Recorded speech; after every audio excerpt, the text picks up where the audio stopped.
I'm 28 years old, and I have an older sister, Olivia, who's 31. Honestly, she hasn't really got her life together, but for some reason, our parents treat her like she's the golden child. Ever since we were kids, Olivia has had this idea in her head that I'm out to steal her thunder or something. Because of that, she's pretty much dedicated her life to one-upping me in everything. Let me break it down for you. It's not just the typical brother-sister rivalry where you might argue over who gets the last piece of cake or something. This goes way deeper. If I decided to learn something new and cool like archery, the next thing I know, Olivia is strutting around school with her own bow and arrows, telling everyone she's into archery too. And it didn't stop at hobbies. If I ever mentioned in my diary that I liked a guy, bam, she'd be all over him the very next day, flirting like there was no tomorrow. And it wasn't just about boys and hobbies. Even when I decided to eat healthier and exercise more, Olivia would suddenly become all about that healthy life as well, copying my diet and workout routine to a T. It was like whatever I did, she had to do it too. But not in a fun, let's share interests kind of way, more like I've got to do everything you do and be in all your friend groups. So yeah, if I made a new friend, you could bet Olivia would be right there trying to become their best friend too. Here's the thing. Olivia had this habit of copying me to the point where it felt like she was always trying to be better than me at everything I did. This whole copycat game started to really butt me because it felt like I couldn't have anything that was just mine. I tried talking to my parents about how much this bothered me, but they didn't get it. They would just say stuff like, "Oh, sisters copy each other all the time, it's normal," and they made it seem like I was being silly for wanting to keep some of my interests just to myself.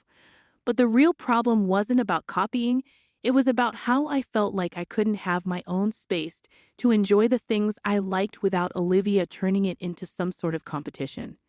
It wasn't fun for me. I didn't want to be in a constant battle over who could do something better. I just wanted to chill and do my thing. But Olivia always had to make everything into this big deal where she had to outdo me. To make things even more annoying, it seemed like my parents were always cheering for Aya. Even when I was the one who really cared about whatever we were doing, they would never miss any event or thing Olivia was part of, even if it meant taking time off work. But when it was my turn, suddenly their schedules were too packed, and my stuff didn't seem to matter as much to them. It felt like they were always making a bigger fuss over her achievements and kind of just brushing mine aside. All right, let me tell you how Olivia enjoyed being the center of attention all the time. She used every chance she got to rub it in my face, how much our parents seemed to favor her over me. She'd whisper mean things to me when we were near our parents, and if I showed any sign of getting upset, she'd act all innocent, pretending she didn't know why I was bothered. But when we were alone, she'd be even meaner, telling me I should just disappear because nobody would even notice I was gone. Olivia would also tell me to stop being sad about always being in second place to her in everything. But her mean behavior didn't stop with just words. She actually bullied me physically at school a bunch of times. She'd do things like trip me on purpose where everyone could see or hit me, then say it was just a dare from her friends. When my teachers noticed what was happening, they called in my parents to talk about it. They were so serious, they even mentioned suspending me. My parents would tell the school that this was just sibling stuff, and they dealt with it at home. But at home, Olivia would twist the story, making it seem like from the beginning, it seemed like I was the troublemaker and Olivia's reactions were a result of my actions. Olivia had a talent for turning everything upside down, especially when it involved me. Our parents, bless their hearts, seemed to have blinders on whenever Olivia was involved. Even when she did something outrageously mean, they turned a blind eye. If ever they came close to questioning her actions, Olivia could turn on the waterworks like nobody's business. She'd sob and claim that I was fabricating tales out of sheer jealousy. Unfortunately, this defense worked every single time. My friends, who were true troopers through all of this, began calling Olivia out on her nasty behavior towards me. This seemed to be the cue for Olivia to kick things up a notch. She started concocting elaborate stories, complete with self-inflicted bruises or strategically placed bandages. Olivia then went around telling everyone that these were the results of my supposed attacks on her. Trying to defend myself against Olivia's web of lies felt like trying to climb a mountain with no gear. She was relentless, weaving her tales to anyone who listened, anyone I'd never spoken to, laughed with, or dared to develop a crush on. Her aim was to make them see me through her twisted lens. The result? My high school experience was less about learning and growing and more about surviving Olivia's campaign of terror. Just when I thought it couldn't get worse, it did. After Olivia finished high school and took a gap year due to low grades for college admission, I was ready to start my own college journey. Through hard work and maybe a sprinkle of luck, I landed enough scholarships to cover my tuition. I was proud, relieved even. But then the bombshell dropped in a casual conversation. My parents let slip that they had been saving up for both our college funds. Since I didn't need my share, they decided to funnel everything, including the money earmarked for me, into Olivia's bottomless pit of needs. There was the harsh truth laid bare. My efforts to be independent and financially responsible had inadvertently given my parents the green light to use resources meant for me to further indulge Olivia. It was a revelation that stung more than I cared to admit, a stark reminder of the imbalance that had colored our sibling rivalry and my parents' favoritism from the start. When my parents laid out the red carpet for Olivia, telling her she could pick any major she fancied, it felt like a slap in the face. But the real kicker came when I discovered that my parents were planning to allocate all the college savings, including the stash intended for me, to Olivia. I was furious. I tried reasoning with them, suggesting that we keep my college fund separate for potential future needs like starting a business or even for my wedding. However, the conversation didn't go as planned. They hit me with the "it's our money and we'll spend it how we like" speech, insisting that Olivia needed it more than I did. Despite my attempts to argue, they weren't receptive and told me it was time to learn to fend for myself. That night, I cried myself to sleep, feeling like no matter what I did, Olivia would always be the golden child, and I remain a mere family footnote. As college move-in approached, I packed up my life, making sure I took everything to avoid any reason to return home. Predictably, my parents didn't lift a finger to help me move. Their absence had become more expected than shocking by then. During those low moments, feeling like I was on my own, I crossed paths with Adam at one of the college's welcome events. He was like a ray of sunshine piercing through the clouds of my gloomy world. His kindness and easygoing smile were genuinely uplifting.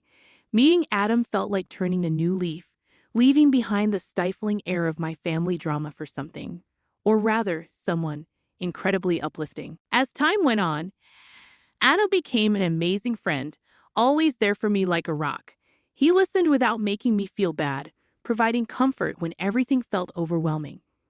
Around Christmas, when my parents were hosting a big party and wanted me to come home, the idea of dealing with the drama alone was unappealing. So I decided to bring Adam along, thinking it would be the perfect time for my family to meet him. I informed my folks in advance, letting them know that Adam and I would stay in our own space, but join everyone for the big dinner. When we showed up, I could tell my parents were taken aback to see Adam. Their old-school views led to snap judgments based on appearances. But I was prepared. I had filled Adam in on my family, and he charmed everyone with his usual charisma, even catching my mom off guard with a bouquet of flowers. That night, Adam became the star of the show, dropping clever jokes and being his awesome self. He won everyone over with his friendliness, making a sweet speech thanking my parents for letting him join our family gathering. It was cool to see my cousins jokingly ask if he had any brothers, and I was genuinely glad to witness everyone taking to my boyfriend so well. However, I couldn't help but notice Olivia looking extremely annoyed, brewing in her own anger. As the evening progressed, Olivia started drinking excessively and whispered things to some of our relatives. It was evident that she wasn't happy about Adam being there and seemed to be plotting something. Right in the middle of dinner, she blurted out loudly, asking me if Adam and I were serious. The sudden question made everyone stop and look at us without hesitation. I grabbed Adam's hand and affirmed that we were indeed serious about each other. However, Olivia, with a smug look on her face, suggested that maybe I should consider being with someone who fits our family's traditions better, implying that Adam wasn't a good match because he was different. Her comment was not only rude but also racist, making many people at the dinner feel uncomfortable due to her openly judgmental behavior. Trying to act sneaky, Olivia suggested that I should think about how different our cultures were, essentially implying that I should be with someone who aligns better with our family's way of doing things.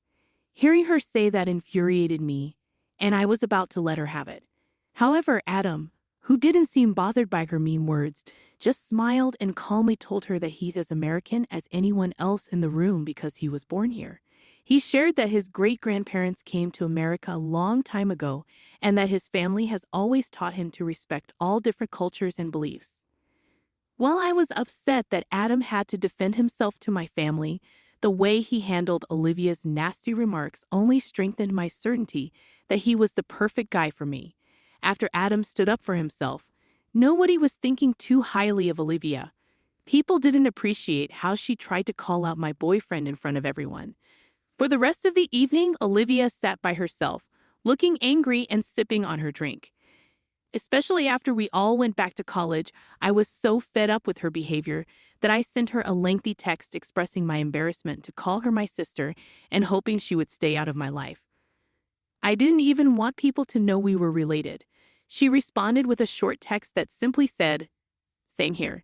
Since that big argument, I haven't spoken to Olivia at all. Adam and I successfully completed college and now both hold excellent jobs. 3 years ago, we decided to tie the knot. I invited my parents to the wedding but made it clear that Olivia wasn't welcome. Despite my mom's attempts to change my mind, I wanted our wedding to be truly special and extravagant. My parents were quite shocked by how amazing everything looked. My mom was blown away, and my dad, who typically doesn't say much, remained silent throughout the ceremony. Our guests, including friends and Adam's family, got to meet my parents. It didn't take long for everyone to notice the stark contrast and wealth between Adam's family and mine. After the wedding, my parents approached me expressing surprise at the amount spent on the event and the wealth of Adam's family. My mom was curious about how we could afford such an extravagant wedding, and I assured her that Adam and I were doing well for ourselves. I wanted them to understand that our decision to get married wasn't solely based on financial considerations. Looking back, I realized it might have been a mistake to disclose so much about our financial situation to my parents. 2 years ago, my parents unexpectedly reached out for help. They explained that my dad had retired, and they had depleted their savings on home renovations. They asked if I could lend them a hand with money, a surprising request considering their usual behavior.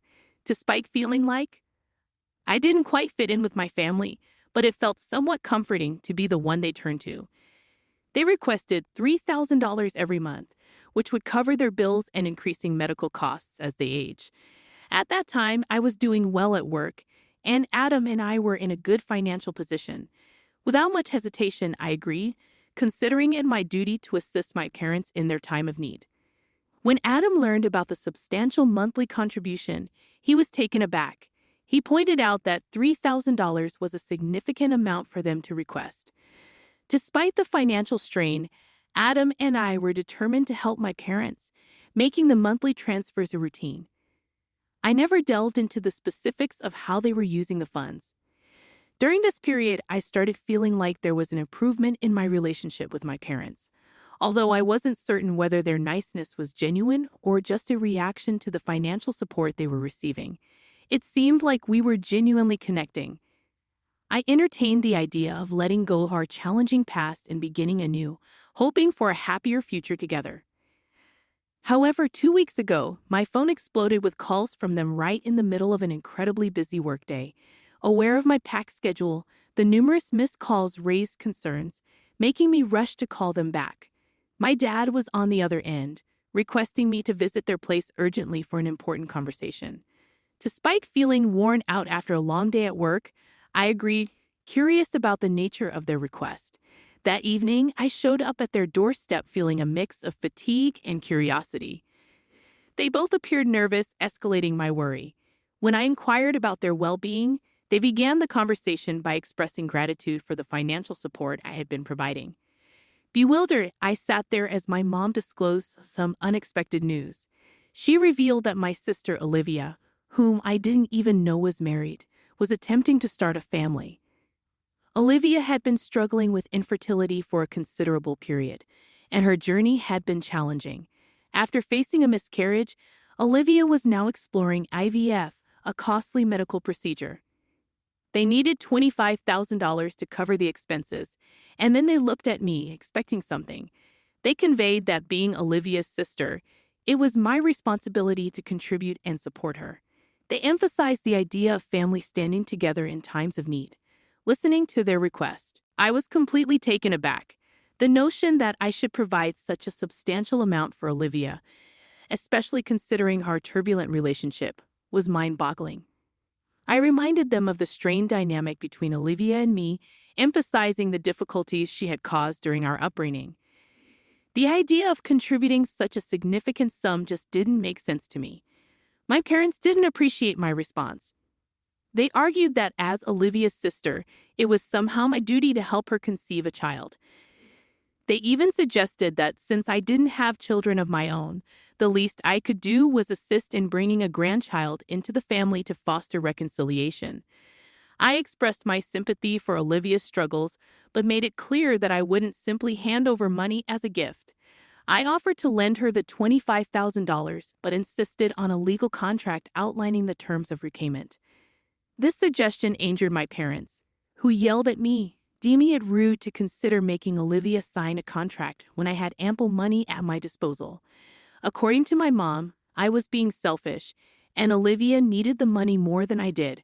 Frustrated by their accusations, I asserted that I had worked hard for my money, had my own life and bills to attend to, and couldn't give away a substantial portion of my savings to someone who had mistreated me and with whom I hadn't communicated in ages.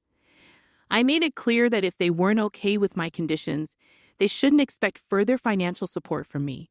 After my firm statement, my parents began yelling, claiming that my attitude was precisely why they had an issue with me, accusing me of always acting too proud and believing I was better than everyone else. Their sudden change in demeanor shocked me, considering their earlier pleas for money. Despite their attempt to make me feel guilty, I remained steadfast in my decision. However, suspicion crept in, prompting me to investigate the money I had been sending them. I excused myself to go to the bathroom, but instead quickly went to my parents' bedroom and found my dad's phone charging on the nightstand. Unable to ignore the bad feeling in my gut, I decided to look at his phone. What I discovered left me utterly shocked. Messages revealing that my dad had been sending $1,800 every month to my sister for the past 2 years. It felt like a massive betrayal, and the real issue was not just about the money. It was the fact that they had deceived and manipulated my feelings for 2 whole years. Overwhelmed by the revelation, I went back to confront my parents, not bothering to hide the hurt caused by their betrayal. I asked them directly what they had been doing with the $3,000 I sent them every month. Caught off guard, they stumbled over their words, attempting to figure out what to say. Unable to wait for an explanation, I confronted them about sending $1,800 every month to my sister. Their faces went pale, and after a few seconds of silence, they admitted to diverting a significant portion of the money I sent Olivia. Their excuse was that she genuinely needed the money, and as her parents, they couldn't bear to see her struggle. Hearing this excuse infuriated me, and I questioned them about their disregard for my well-being. I asked them if they didn't think it was wrong to lie and take my money for 2 years. Their defense was based on Olivia's financial struggles, emphasizing that my sister and her husband didn't earn much. They tried to justify their actions by claiming that given my lavish wedding and well-paying job, they believed taking money from me wouldn't significantly impact me. They even mentioned that it was initially Olivia's idea, but they went along with it, thinking they were doing the best for their kids. However, this only intensified my feelings of anger and disappointment. At that point, I had reached my limit. I declared that I wouldn't provide them with any more financial support and that I was done backing them financially. My parents responded with desperation and anger, insisting that I couldn't just stop helping the family when they needed me.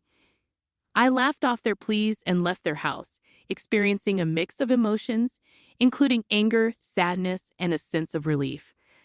Now, as I write this, my parents persistently call and beg me to reconsider, assuring me they won't take any more money if I don't completely cut them off.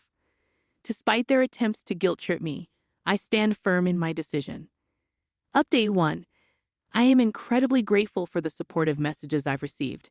The guilt from my family has weighed on me, but having someone as amazing as Adam in my life means a lot. I appreciate that people are finally listening to my childhood stories and believing them. Discussing this has been challenging, with some thinking I'm exaggerating, so thank you to everyone I've talked to. Adam is equally upset about my parents deceiving me, and we decided not to let this happen again, regardless of their current circumstances. Meanwhile, my parents continued to call and text, apologizing, attempting to make me feel guilty, and begging me to change. Update 2. It's been about 2 weeks since my last update, and something unexpected happened out of the blue. Olivia, my stepsister, messaged me. I was surprised because I didn't even know she had my number. Instead of apologizing, she sent me a mean and lengthy text, calling me selfish and childish, expressing her long-standing dislike for me. She even went so far as to label me a gold digger, making baseless accusations. Olivia claimed that I only married Adam for his money and insisted that I should share my wealth with our family because, well, we're family. She expressed regret for not being meaner to me during our childhood, hoping that it would have left a lasting impression on me. Reading her hurtful words brought back all the negative memories from my past, and I couldn't help but cry. When I showed Adam the message, he became furious and decided to take matters into his own hands. Adam initiated a group chat on Messenger with my parents, Olivia, and several relatives and cousins. He shared screenshots of Olivia's message and exposed the lies my parents and Olivia had been telling me for the past 2 years, including the bullying I endured during our childhood. The revelations sparked an intense response from our relatives, who were shocked by my current actions and appalled by Olivia's deceitfulness. In subsequent calls with family members, I disclosed more details about how my parents were diverting $1,800 every month to Olivia from the funds I believe were intended for them. The pressure from our relatives embarrassed my parents, who reached out, pleading with me to delete the group chat and pretend it never happened. However, Adam stood firm, refusing to let them off the hook. He warned them that any attempt to ask us for money again would result in legal action, hiring the best lawyers to take them to court. This threat scared them, and they refrained from contacting me. Other family members informed me that my parents were deeply ashamed, especially after addressing Olivia's actions. Despite their apologies and newfound awareness, I decided to keep them out of my life, focusing on happiness with Adam, away from the drama. Update 3. I want to express my gratitude for the incredible support you've all provided. The overwhelming encouragement has been amazing, prompting Adam and me to consider seeking therapy to navigate the challenging emotions surrounding my decision to cut ties with my parents and the betrayal by my family. The silence from my parents and Olivia following Adam's stern warning assures me that they are too scared to reach out. Moving forward, I aim to prioritize self-care and concentrate on the positive aspects of my life, particularly my time with Adam. While challenges may arise, I remain hopeful that with the right support, things will improve. I hope this will be the final update on this matter.